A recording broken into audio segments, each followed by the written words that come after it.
जो मीडिया में अजीत दादा पवार के बारे में जो आता था या उनके परिवार में कुछ हो या उनकी तबीयत के बारे में हो, राष्ट्रवादी कांग्रेस का एक आंतरिक मामला है और इस समय उसके ऊपर चर्चाएं भी चल रही है, मंथन भी चल रहा है। ये घटना चल रही थी तभी मैंने उनको पूछा, मैंने बोला आपने हमसे बात भी नहीं किया।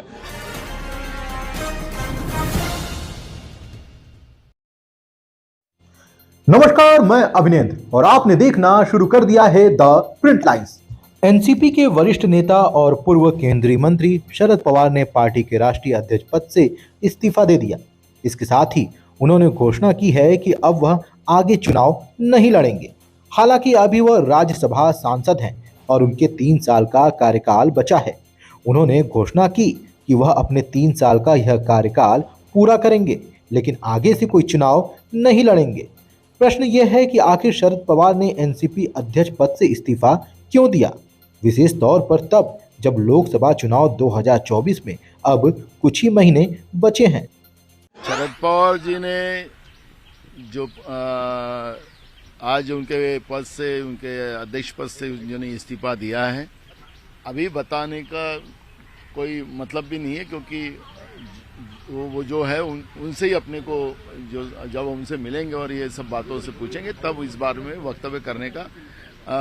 वक्तव्य करना अच्छी बात होगी। लेकिन एक शरद पवार जी हमें लगते थे कि आखिरी सांस तक वो सामाजिक और राजकीय जीवन में रहेंगे और हमेशा एक विचारधारा के साथ लड़ते रहेंगे, ऐसा ही हमें लगता था। लेकिन आज उन्हें किस वजह से इस्तीफा दिया ये बताना मुश्किल है। लेकिन इसमें एमवीए को कोई फर्क नहीं पड़ेगा।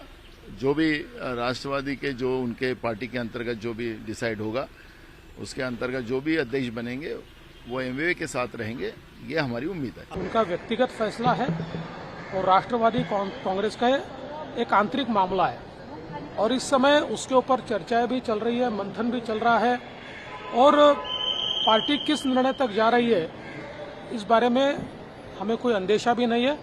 तो मुझे ऐसा लगता है कि इस पर अभी बात करना ये बहुत प्रीमेच्योर होगा, इसलिए मैं अभी इसके ऊपर कोई टिप्पणी नहीं करना चाहता।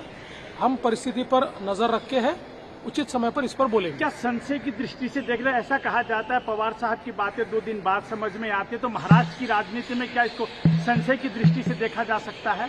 इसीलिए तो मुझे ऐसा लगता है कि हम लोगों ने राह देखनी चाहिए कि ये क्या हो रहा है, क्यों हो रहा है, ऐसा क्या होने वाला है। ये सारी चीजें जब तय होगी उसके बाद ही इसके ऊपर हम कमेंट देंगे। पार्टी में बिल्कुल बात नहीं हुई थी। मैंने बल्कि पवार साहब को अभी स्टेज पे जब ये घटना चल रही थी तभी मैंने उनको पूछा, मैंने बोला आपने हमसे बात भी नहीं किया। तो बोले मैंने अगर बात किया होता तो आप लोग हाँ बोलते क्या मुझे। तो ऐसा भी उन्होंने मुझे मतलब बोला। खैर वो बात जो भी है, हम लोग बहुत मतलब जिसको कहते हैं कि परेशान हैं, दुखी हैं। हमारे जब उन्होंने बोला तो कुछ मिनटों तक तो हमको समझ में नहीं आया कि अब इसका रिएक्शन क्या देना, क्या बोलना, क्या सोचना। लेकिन एक बात निश्चित है, हम सब लोग प्रमुख लोग उनके पास जाएंगे और उनको समझाने की कोशिश करेंगे। अब देखते हैं, अब हम जा रहे हैं, उसके बाद हम आशावादी हैं कि कुछ न कुछ अच्छा